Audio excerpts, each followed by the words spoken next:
j'espère que vous allez bien. Alors ici, je vais démarrer une vidéo par mes propres lampes de la marque Isled, les Spectrum. C'est une lampe que je vends depuis quelques années, depuis environ 3 ans. C'est une lampe de qualité qui est assez puissante, qui est très polyvalente. Donc c'est pour ça que ça s'appelle aussi U-Spectrum, pour spectre universel en fait. C'est une lampe qui n'a pas vraiment d'équivalent sur le marché. J'ai pas vu de concurrent à cette lampe là directement, parce que il y a quand même de la puissance, hein. On est sur les, j'ai 3 modèles. Là on voit 2 modèles. J'ai un 60 cm à côté d'un 90 cm, mais j'ai aussi des 1,20 m. Alors ici l'étagère, je vais l'installer ici sur une étagère qui fait 90 cm de large par 45 de profondeur sur plusieurs étages. Ici j'ai mis un petit quantum board, c'est pour éclairer en fait ce que je filme. Donc j'ai 3 modèles, un modèle en 50 watts, un modèle en 75 watts et un modèle en 100 watts. Le 100 watts fait 1,20 m, le 75 watts fait 90 cm et le 50 watts fait 60 cm. Voilà. Donc ici j'ai une étagère de 90, donc je vais mettre un U-Spectrum de 90. Pour obtenir, par exemple, voilà. Ici c'est une étagère de 120 avec un spectrum de 120. Voilà. Et ici pareil, c'est un autre étage de 120. Donc, ce sont des LED haute performance de Samsung, des LM301H Evo pour ces modèles-là, pour les derniers modèles, avec driver Meanwell. Donc Meanwell, c'est garantie 5 ans en Europe, garantie 8 ans en Asie. J'en vends depuis 2013, j'en ai vendu des milliers, je n'ai jamais eu une seule panne. Le spectrum est réglable en intensité ici de 0 à 100%. Enfin, démarre en fait, voilà, ça s'allume à 10% à peu près, ça commence à s'allumer. Bon, je ne l'allume pas plus parce que ça va me détruire les yeux. Donc c'est un spectre qui mélange donc des LED blanches full spectrum avec des LED rouges 660 nanomètres et phare red 730 nanomètres. Donc je referai une vidéo sur la question des spectres.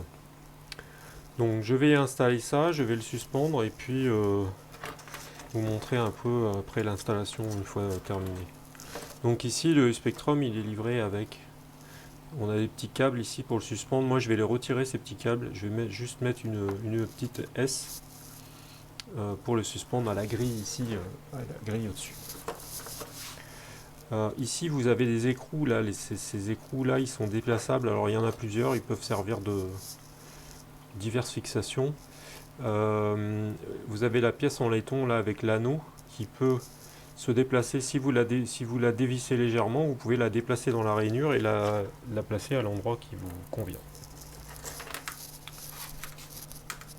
Voilà le Spectrum vu en bout. Alors c'est un dissipateur noir anodisé, aluminium noir anodisé, ce qui est rare parce que ça coûte cher. Mais l'avantage du noir anodisé, c'est que au niveau thermique, on gagne 15%. Et une LED bien refroidie, c'est une LED qui dure plus longtemps et c'est une LED qui émet plus de lumière. Ça, je ferai une vidéo là-dessus aussi pour expliquer l'impact de la lumière, l'impact de la chaleur sur le rendement de la LED et l'impact aussi du courant de pilotage. Voilà, donc j'installe ça et je vous reprends tout de suite. Donc voilà, j'ai suspendu la lampe. Alors ici, j'ai utilisé des petits mousquetons.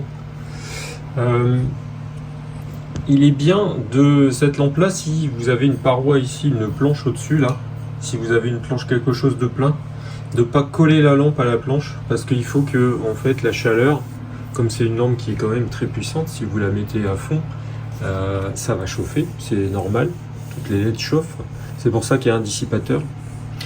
Et il faut que cette chaleur puisse s'évacuer. Donc il faut laisser une petite distance entre, si vous avez une plaque, alors si je laisse comme ça moi ma grille, ici il n'y a pas de problème, je peux le coller du moment que je mets rien sur cet étage là. Mais si sur cet étage là je pose un plateau comme ça, l'air chaud ne pourra pas monter. Donc la solution c'est de mettre un ventilateur comme ça, ce que j'ai fait ici. Voilà. Alors ces petits ventilateurs là, ce qu'il y a de bien, c'est que il permet aux plantes de respirer. Ça leur envoie de l'air, parce qu'en extérieur, l'air n'est jamais complètement immobile. Les plantes, elles sont comme nous, elles respirent surtout du CO2.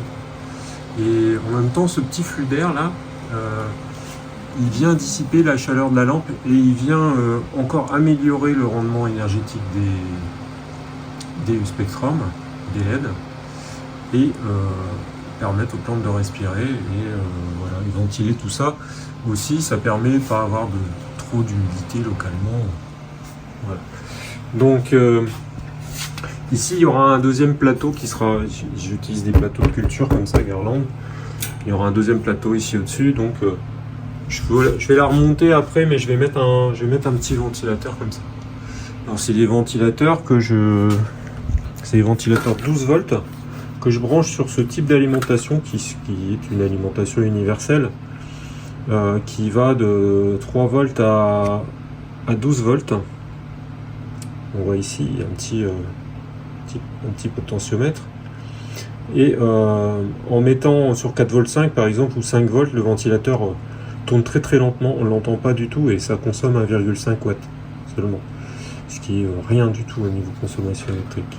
Donc ça c'est très très pratique. Le jour où vous voulez monter un petit peu, vous tournez le bouton et vous augmentez la puissance. Et puis c'est du 12 volts, donc c'est de la très basse tension, c'est très sécurisé. Donc ici je vais allumer la lampe. Voilà, donc si je dîme, vous voyez, j'augmente l'intensité. Voilà. Et là je suis à fond, je suis à 75 watts.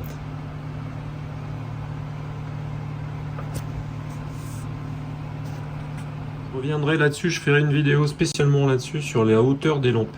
Comment régler la hauteur de sa lampe. Moi ici, ma lampe elle est réglée en fait pour pouvoir couvrir bien ma largeur de 45 cm. Si je la mets trop basse, j'ai une partie des plantes qui va être mal éclairée. Et si je la mets trop haute, je vais avoir de la lumière qui va passer ici devant et là-bas derrière.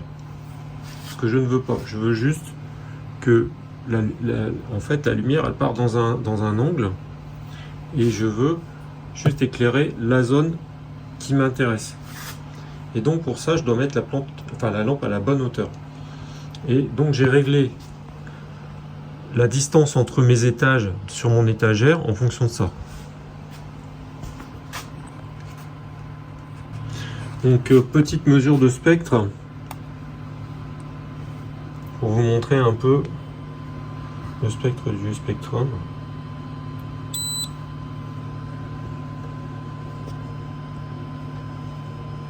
Voilà. Alors on a un spectre qui est environ 4000 Kelvin, qui est très équilibré entre bleu et rouge. Il y a un peu de phare red, il y a beaucoup de vert jaune.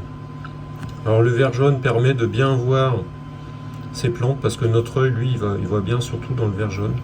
Notre œil voit très mal le bleu et le rouge. Par contre, les plantes, elles utilisent le bleu et le rouge comme énergie.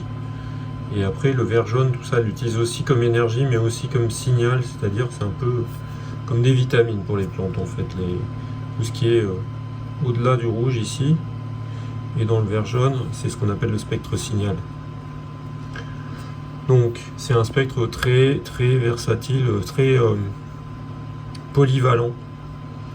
Vous pouvez l'utiliser absolument pour toutes les applications horticoles, ça fonctionnera. C'est pour ça que j'ai appelé U-Spectrum, spectre universel. Je vais faire une mesure de part. Donc la mesure de part, c'est le ppfd ici. C'est ce qui permet de connaître l'intensité lumineuse utile pour les plantes, pour leur photosynthèse. C'est photosynthétique, photon de flux density. Ici, on a sur 315 micromoles.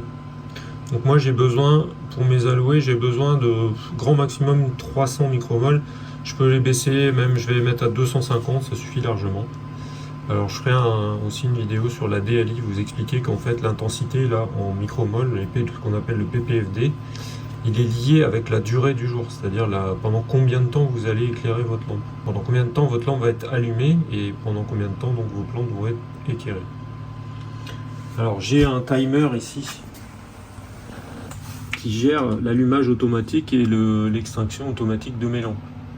Donc là, il est réglé à l'heure, 16h18. Ici, on a au niveau du timer, ça s'allume à midi et ça s'éteint à minuit. Alors, je les ai mis en 12 heures. Moi, c'est ce qui m'arrange pour mes plantes. Il faut savoir une chose, c'est que ici, j'ai mis jusque minuit. Pourquoi? Parce que j'ai 2 heures creuses. En fait, j'aurais pu le démarrer à 9h du matin ou à 8h du matin, mais si je fais 8h du matin, 20h, je suis jamais en heure creuse. Là, j'ai 2 heures en heure creuse. Bon. À l'hiver, quand j'ai beaucoup de semis à faire, tout ça, souvent je les passe ça s'allume à 18h et ça s'éteint à 6h du matin parce que de 22h jusqu'à 6h du matin, je suis en heure creuse et du fait, je consomme moins.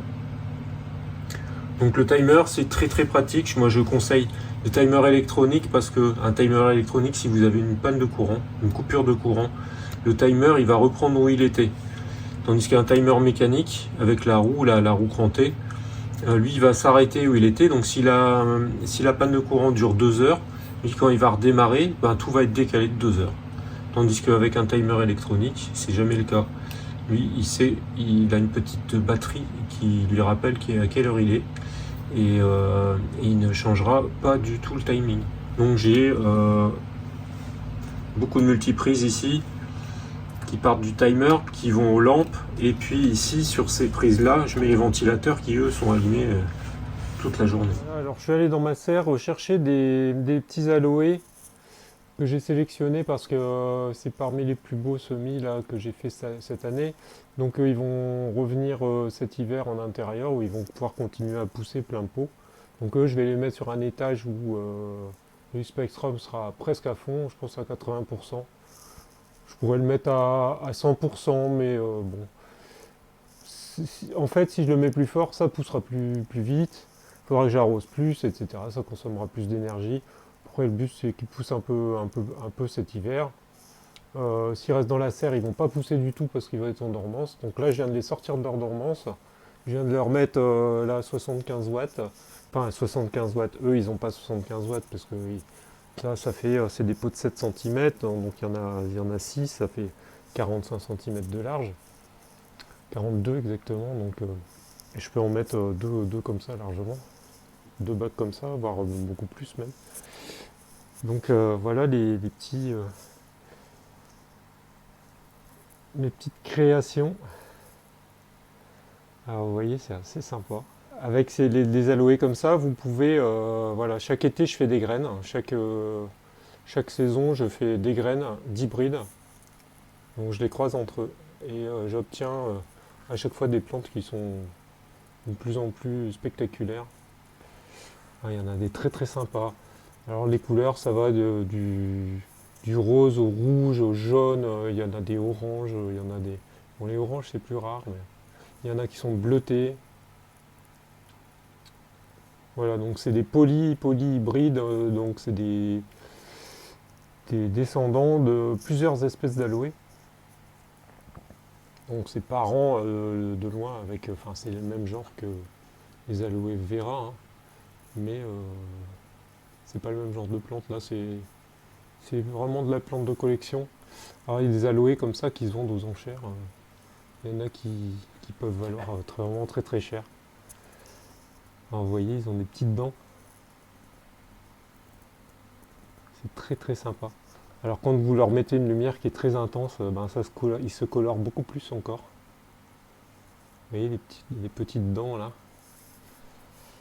Ici on a un beau, lui il a des tons orange, c'est un des seuls de cette série là qui a des tons un peu jaune-orange. Alors il y en a, ils restent tout petits, mais il y en a, ils sont miniatures. Il y en a d'autres qui se développent beaucoup plus. On dirait des petits aliens. Ouais, ça j'aime beaucoup. C'est très très sympa. C'est des hybrides d'aloe castilloniae.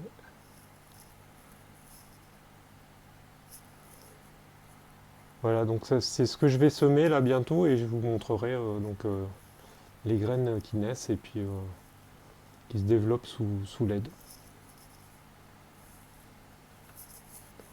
Celui-ci est vachement sympa. Voilà, ben, j'espère que ça vous a plu. Et puis, complément d'information là sur les U-Spectrum. Ici, j'ai 300 micromoles sur des aloés à cette hauteur-là. Alors, si vous faites par exemple des semis de plantes potagères, des semis de tomates par exemple, vous pouvez éloigner enfin même vous devez éloigner le spectrum plus, enfin vous devez, pas forcément. Ça dépend du réglage de puissance, mais si vous le mettez à pleine puissance, vous pouvez éclairer une beaucoup plus grande surface puisque vous placerez la lampe plus haut. Et pour des semis de tomates, il faut à peu près la moitié là en intensité, peut-être 150 micromoles sont suffisantes. Donc on sera à une surface qui sera en gros deux fois plus grande que là. Là on a 75 watts sur à peu près 0,4 m², donc pour aller quasiment jusqu'à 1 m². Voilà, donc la surface couverte par les lampes dépend du type de plante que vous cultivez, parce qu'elles n'ont pas toutes les mêmes besoins, et puis ça dépend de la phase aussi dans laquelle elles sont. Si elles sont dans une phase de semis, en général, tous les semis, ça demande pas autant d'intensité que des plantes adultes. En général, les plantes les semis, c'est, on va dire, entre 50 et 150 micromoles, et la phase végétative, ça peut aller de 150 à 400, et après, la floraison, fructification, ça peut monter jusqu'à 1000 micromoles. Après, tout dépend des plantes. Si c'est des awarsia, par exemple, là, les semis d'awarsia, c'est 50 micromoles. Et un awarsia adulte, je lui donne 100 micromoles, ça lui suffit largement. Donc à 100 micromoles, avec une lampe comme ça, je fais 1,5 m². Mais il faut que du fait que je suspende la lampe très haut. Et donc, si vous avez un espace de semis, par exemple, où vous n'avez pas de hauteur, si vous avez déjà le meuble et que vous n'avez pas de hauteur, mettre un U-Spectrum, c'est un peu compliqué parce que c'est une lampe qui est très très puissante. Et toute lampe puissante doit être placée quand même à une hauteur suffisante. Donc si vous voulez que vos plantes elles soient collées à vos rails LED, il faut prendre des rails LED qui sont peu puissants, des 20 watts, des 10 watts. Voilà, c'est un complément que je voulais faire. Une dernière info au sujet des U-Spectrum. Ici, on a avec un spectrum de 120 cm à 30 cm, on est à 350 micromoles à peu près. Bon, si on se rapproche à 20 cm, on peut monter à plus de 400, 450, mais on réduit la surface. Si on en place plusieurs les uns à côté des autres, par exemple à 30 cm l'un de l'autre, il va y avoir un phénomène de cumul, les photons, qui va faire que le PPFD va énormément monter. Donc on peut très bien obtenir 500 ou 600 micromoles avec des spectrums sur une grande surface, à condition d'en mettre plusieurs les uns à côté des autres. La mauvaise nouvelle, c'est qu'on ne peut pas les chaîner, on ne peut pas les piloter avec la même alimentation. Enfin, pour l'instant, c'est pas faisable. Je vais voir si éventuellement c'est possible de le faire seulement pour certains types et dans certains cas, parce que en fait, une alim là, si on a un rail qui fait 75 watts, que l'alim fait 75 watts, on peut brancher qu'un seul rail dessus. Si on veut brancher 3 rails, il faudrait une alim qui fasse 3 fois 75 watts. Donc il faut la lime qui soit suffisamment puissante en fait pour brancher plusieurs rails dessus. Donc ça fait un grand nombre d'alimes différentes, et donc ça c'est compliqué à mettre en place. Donc pour l'instant, tous ces spectrums sont tous indépendants les uns des autres. Lycalysia repens variegata, qui elle explose là, elle se plaise trop bien sous LED. Elle, je suis sûr, j'en mets une dans une jardinière, en un mois elle me remplit la jardinière. Voilà, donc si la vidéo vous a plu, n'hésitez pas à mettre un petit pouce bleu et à vous abonner. À bientôt.